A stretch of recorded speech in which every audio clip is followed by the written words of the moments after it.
بسم اللہ الرحمن الرحیم۔ آج دروس البلاغہ کا 7واں سبق ہے۔ اس میں ہم ضعف تالیف کے بارے میں پڑھیں گے۔ سب سے پہلے میں عبارت پڑھتا ہوں۔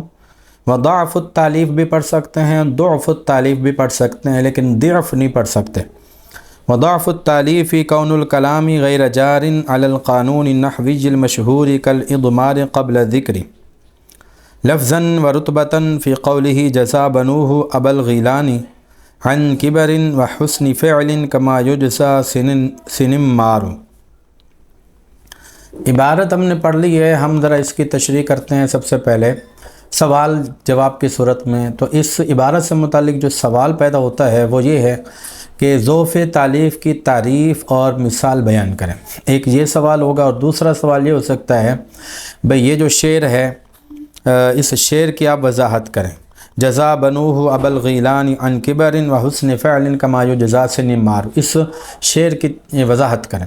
تیسرا سوال یہ ہوگا کہ اضمار قبل ذکر کی مثال کے ساتھ وضاحت کریں۔ اضمار قبل ذکر ہے کیا؟ تو یہ 3 سوال ہوں گے، تو آج ہم انہی 3 سوالوں کا جواب دیں گے۔ سب سے پہلا سوال تو یہ ہے کہ ضعف تالیف کیا ہے، تو میں اس کا جواب دے دوں کہ کلمہ میں مشہور نحوی قانون جاری نہ ہونا ضعف تالیف ہے۔ یعنی اگر کسی کلام میں کلام میں اگر نحوی قانون، مشہور نحوی قانون جاری نہ ہو، یا یوں سمجھ لیجئے کوئی بھی کلام اگر مشہور نحوی قانون کے خلاف ہو تو اس کلام کو فصیح نہیں کہیں گے، کیونکہ اس میں ایک عیب آ گیا اور اس عیب کا نام ہے ضعف تالیف۔ تو اس عیب کی وجہ سے اس کو آپ اس کلام کو فصیح نہیں کہیں گے۔ مشہور نحوی قانون کون کون سے ہیں؟ تو ان میں سے ایک نحوی قانون مشہور بتایا اور وہ ہے اضمار قبل ذکر۔ اضمار قبل ذکر کیا ہوتا ہے؟ مختصراً اس کو میں آپ کو یہ بتا دوں کہ ضمیر پہلے آ جائے اور اس ضمیر کا مرجع بعد میں آ جائے، یعنی اس ضمیر سے مراد جو چیز ہے وہ بعد میں آ جائے۔ جیسے مثال کے طور پر اردو میں پہلے آپ کو سمجھانے کی کوشش کرتا ہوں۔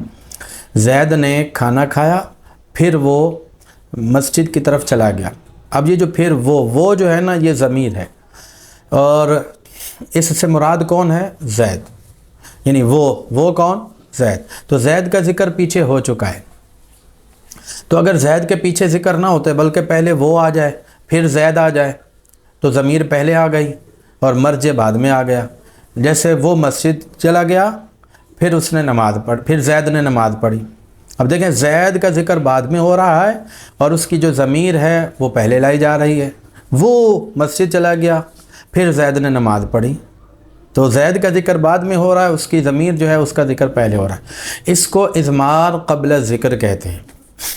اب جو اضمار قبل ذکر ہے اس کی 4 صورتیں ہوتی ہیں۔ پہلے آپ وہ 4 صورتیں سمجھ لیں۔ کسی بھی چیز کا جو ذکر ہوتا ہے نا وہ 4 طرح ہوتا ہے۔ لفظاً ذکر ہوتا ہے، اگر لفظاً ذکر نہ ہو، ضمیر سے پیچھے لفظاً ذکر نہ ہو تو اس کو اضمار قبل ذکر لفظاً کہیں گے۔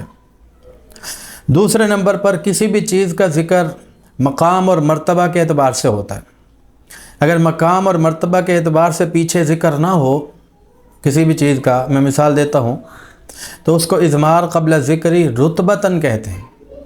کسی بھی چیز کا ذکر معنن بھی ہوتا ہے۔ معنن کیا ہوتا ہے؟ مثال سے میں آپ کو سمجھاتا ہوں۔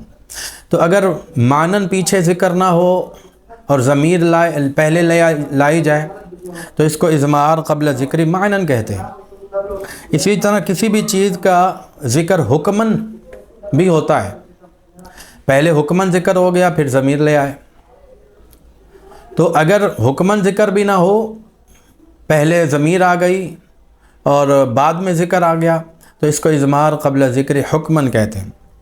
تو اگر ضمیر سے پہلے لفظاً ذکر نہ ہو تو اضمار قبل ذکر لفظاً ہے، رتبتاً ذکر نہ ہو تو اضمار قبل ذکر رتبتاً ہے، معنن ذکر نہ ہو تو اضمار قبل ذکر معنن ہے، اور حکمن ذکر نہ ہو تو اضمار قبل ذکر حکمن ہے۔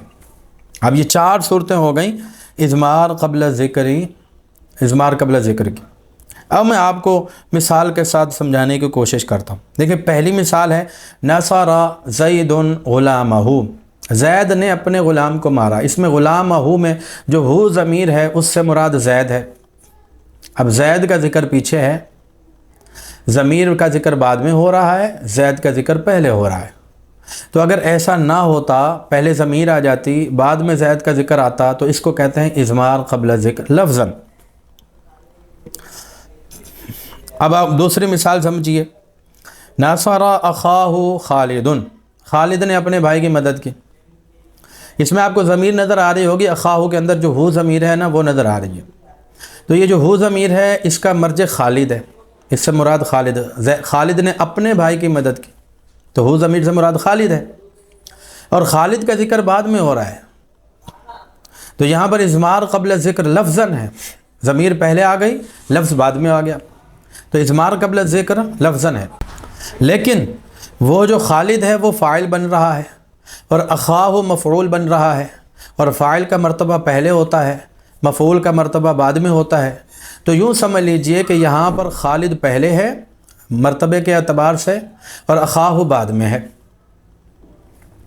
لہذا یہاں پر اضمار قبل ذکر لفظاً تو ہے، رتبتاً نہیں، یعنی مرتبے کے اعتبار سے چیز کا ذکر پہلے ہو چکا ہے، خالد کا ذکر پہلے ہو چکا ہے۔ اور اگر مرتبے کے اعتبار سے خالد کا ذکر پہلے نہ ہوتا تو اس کو بولتے ہیں پھر اضمار قبل ذکری رتبتاً۔ اب آگر چلتے ہیں اضمار قبل ذکری معنی۔ اب دیکھیں اعدلوا هو اقرب للتقوی، اس میں جو ہوا ضمیر ہے اس سے مراد ہے عدل، اور عدل کا ذکر آپ کو پیچھے نظر نہیں آ رہا، پیچھے اعدلوا ہے، عدل نہیں ہے، تو یہاں پر اضمار قبل ذکر لفظاً تو ہے، لیکن اضمار قبل ذکر معنن نہیں، معنن ذکر ہو چکا ہے۔ معنن کیسے ہے؟ ہوا ضمیر کا مرجع عدل ہے، اور عدل کا ذکر ہوا ضمیر کا مرجع عدل ہے، اور عدل کا ذکر پیچھے اگرچہ واضح طور پر نہیں ہے لیکن اعدلوا کے اندر عدل موجود ہے، لہذا یہی کہیں گے کہ معنن ذکر ہو چکا ہے۔ تو یہاں پر اضمار قبل ذکر لفظاً تو ہے، معنن نہیں، کیونکہ معنن ذکر ہو چکا ہے۔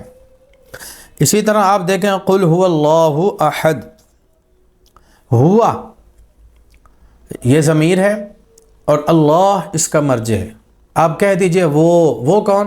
اللہ، تو ضمیر پہلے آ گئی اور اللہ بعد میں آ گیا، اس کو کہتے ہیں اضمار قبل ذکری لفظاً، یعنی پہلے لفظاً پیچھے ذکر نہیں ہوا، لیکن حکماً ذکر کا مطلب ہوتا ہے کہ ضمیر پہلے ہو اور مرجع بعد میں ہو، لیکن وہ جو پہلے ضمیر آئی ہے وہ کسی نہ کسی نقطے کی وجہ سے آئی ہے، بلا مقصد پہلے ضمیر نہیں آئی، اس میں کوئی نہ کوئی مقصد ہے، کوئی نقطہ ہے، اور یہاں پر ایک نقطہ ہے، اور وہ ہے کہ ہوا سے مراد پہلے ضمیر لے کر آئے کہ وہ، تاکہ جو ذہن ہے وہ مرجع کی طرف جائے اور مرجع کا انتظار کرے، اور جب ہوا کہا نا تو ضمیر مرجع کا انتظار کر رہا ہے، ذہن مرجع کا انتظار کر رہا ہے، ذہن یہ چاہتا ہے کہ بتایا جائے کہ وہ سے کون مراد ہے، تو پھر کہا اللہ، پھر بتا دیا کہ مرجع کون ہے؟ اللہ، آگے اس کا مرجع آ گیا۔ تو ایسی صورت میں جو ذہن ہے اس کو انتظار کے بعد مرجع ملا، بس یہ نقطہ تھا، جو چیز انتظار کے بعد ملتی ہے وہ ذہن میں بیٹھ جاتی ہے، اس نقطے کے پیش نظر یہاں پر ضمیر پہلے لے کر آئے، مرجع بعد میں لے کر آئے، اس کو ضمیر شان کہتے ہیں، مذکر کی ضمیر ہو تو ضمیر شان، مؤنث کی ضمیر ہو تو ضمیر قصہ۔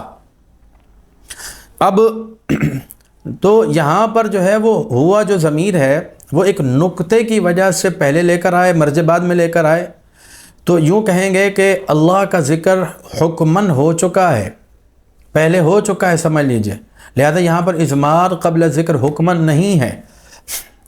تو جہاں پر لفظ بھی نہ ہو، ضمیر کے پیچھے لفظ بھی نہ ہو تو اضمار قبل ذکر لفظاً، رتبتاً بھی نہ ہو اضمار قبل ذکر رتبتاً، معنن بھی ذکر نہ ہو اضمار قبل ذکر معنن، اور کسی نقطے کی وجہ سے بھی ضمیر پہلے نہ لائی جائے تو پھر وہاں پر اضمار قبل ذکر حکماً ہوگا۔ تو اب یہ بات آپ کو سمجھ آ گئی، اضمار قبل ذکر کی 4 صورتیں اب آپ کو سمجھ آ گئیں۔ تو اب آپ کو میں بتاتا ہوں کہ جہاں پر بھی اضمار قبل کسی طرح بھی ذکر نہ ہوا ہو، نہ لفظاً ذکر ہوا ہو، نہ رتبتاً، نہ معناً، نہ حکماً، کسی طرح بھی ذکر نہ ہوا ہو، تو وہ کلام فصیح نہیں ہوگا، اس کے اندر ذوف تالیف ہے، وہ کلام مشہور نحوی قانون کے خلاف ہے، اس کو ذوف تالیف کہیں گے، اور ایسی صورت میں وہ کلام غیر فصیح کہلائے گا۔ اب چلتے ہیں ہم عبارت کی طرف، اور میں عبارت پڑھتا ہوں اور پھر اس کا ترجمہ کرتا ہوں۔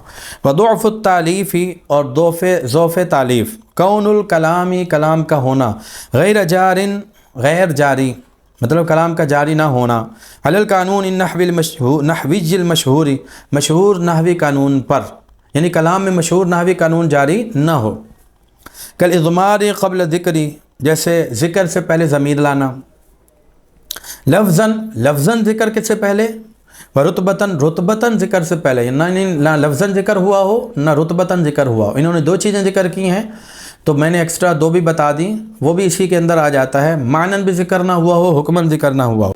فی قولہ، اس کے قول میں، جزا بنوہ ابو الغیلان، اس کے بیٹوں نے ابو الغیلان کو جزا دی، ان کبرن، بڑھاپے کی، وحسن فعل، اور نیک سلوک کی، کما یجزا، جیسے جزا دی گئی، بدلہ دیا گیا، سنم مار کو۔ اب یہاں میں آپ کو بتا دیتا ہوں، دیکھیں جزا بنوہ میں جو ہو ضمیر ہے یہ پہلے آ رہی ہے، اور ابو الغیلان بعد میں آ رہا ہے، ضمیر پہلے آ گئی، مرجع بعد میں آ گیا۔ اب وہ جو مرجع ہے نا ابو الغیلان، اس کا ذکر نہ تو پہلے لفظوں میں ہوا، نہ رتبتاً ہوا، نہ معناً ہوا، نہ حکماً ہوا، کسی طرح بھی پیچھے ذکر نہیں ہوا، تو بس اسی کو اضمار قبل ذکر لفظاً رتبتاً کہتے ہیں، اور یہ کلام جو ہے نحوی قانون کے خلاف ہونے کی وجہ سے فصیح نہیں کہلائے گا۔ اب پہلے آپ سمجھ لیجئے کہ سنم مار کون ہے۔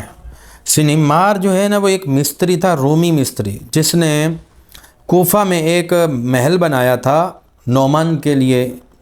نعمان اکبر غالباً بادشاہ تھا یا وہاں کا بڑا تھا، اس بندے کو وہ محل بڑا پسند آیا، اور اس نے چاہا کہ اس طرح کا محل کسی اور کے لیے نہ بنے، تو اس نے اسی مستری کو، جس نے اس کے لیے بہت بڑا اچھا خوبصورت محل بنایا تھا، اسی محل کی چھت سے گرا کر مار دیا۔ تو تب سے جو ہے نا وہ مشہور ہو گئی، یہ کہاوت، یہ مثال مشہور ہو گئی کہ جب کوئی بندہ کسی کے ساتھ حسن سلوک کرے اور آگے سے وہ اس کے ساتھ برائی کرے، زیادتی کرے، ظلم کرے، تو اس کو بارے میں کہا جاتا ہے کہ یہ تو سنم مار والا معاملہ ہو گیا، جیسے سنم مار کو جزات بدلہ دیا گیا، اس نے ایسے ہی بدلہ دیا ہے، مطلب یہ ہے کہ اچھائی کا بدلہ اس نے برائی کے ساتھ دیا ہے۔ تو اسی طرح ابو الغیلان جو ہے، اس نے ساری زندگی اپنے بچوں کے ساتھ حسن سلوک کیا، لیکن جب اب بڑھاپا آ گیا تو اب اس کے بچوں نے بھی اس کے ساتھ وہی معاملہ کیا جو کہ سنم مار کے ساتھ کیا گیا۔